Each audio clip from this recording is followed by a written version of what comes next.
Alright, so this is the story of a girl named Cheese who nobody likes. Even her family has abandoned her. She desires only one thing in life, love and a family, but no one is willing to accept her. She is completely broken and decides to sell herself, thinking that even if she's treated like a dog, at least someone will stay with her.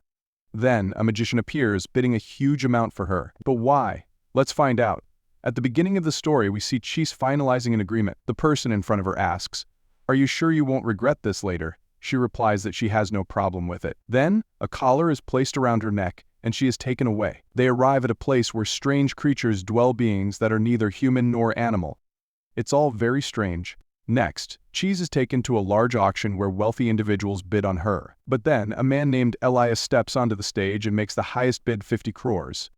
Afterward, Elias says, "From now on, you belong to me." They sign the papers, and Elias declares, "You are now my apprentice, and you'll stay with me," he says. "I'll guide you through this new world." As they leave, people whisper about Elias, with one man saying, "Who is this man with the head of a beast?" His friend replies, "I don't talk like that."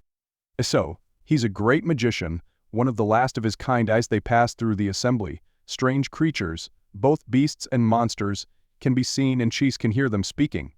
She asks Elias what they're saying, and he explains, "Few can see these things. You're one of the lucky ones." They arrive at Elias' home, and he tells Cheese how fortunate she is to have such special powers. Memories of her past flood back, how nobody, not even her parents, accepted her. Cheese says, "I don't want these powers, I'm not lucky." Elias replies, "You don't think you're lucky? Let's change that. We'll make you see things differently." Suddenly, they teleport to another place. Cheese is shocked and asks, "Where are we? Weren't we just in a room?" Elias explains, "We're in London now, and this is my home, your home." Cheese is amazed by how quickly they arrived. Elias tells her that he brought her here to become his apprentice. Cheese asks, "What about this collar?" Elias removes it and says, "Welcome as my apprentice." Elias then starts to bathe her, despite Cheese insisting she can do it herself. But he doesn't listen and helps her bathe, leaving her feeling embarrassed. She thinks he's seen everything. Elias then leaves, saying, "If you need anything, just call me." As Cheese relaxes in the bath, small creatures named fairies appear, admiring her beauty. They tell her that she is priceless, more valuable than all the world's riches. They offer to help her if she ever needs it. The fairies kiss her cheek before leaving. Later, Elias asks Cheese if she's all right. She tells him, "I'm fine, but please don't come inside." She sits with Elias, who offers her a drink and tells her to eat and rest. Cheese thinks to herself, "He really takes care of me." Elias senses she has many questions and promises to answer them.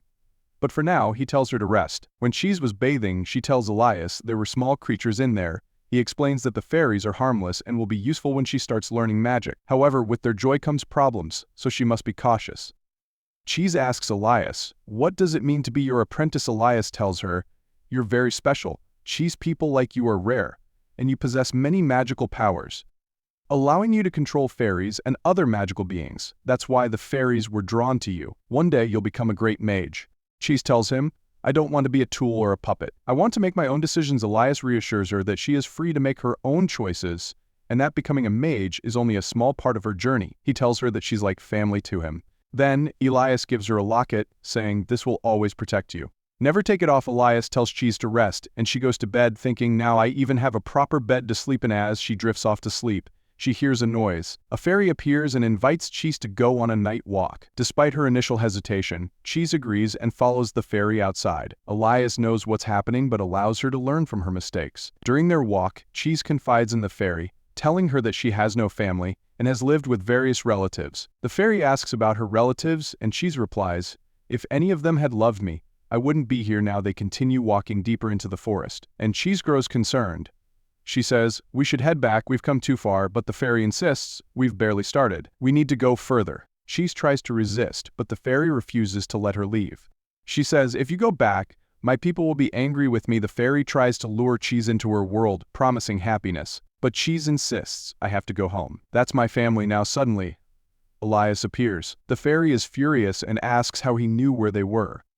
Elias explains that Cheese's locket alerted him. He warns the fairy, "I'll forgive you this time, but if you try to take Cheese again, the consequences will be severe." Scared, the fairy leaves but tells Cheese, "You can come to us anytime." Elias then lifts Cheese into his arms and says, "You might lose your way, so I'll carry you. I need to take care of you because I brought you here to make you my wife." Cheese is shocked, and the episode ends here. We'll find out what happens next in the following episode. Until then, take care of yourself and your family. I'll see you in the next episode. Bye.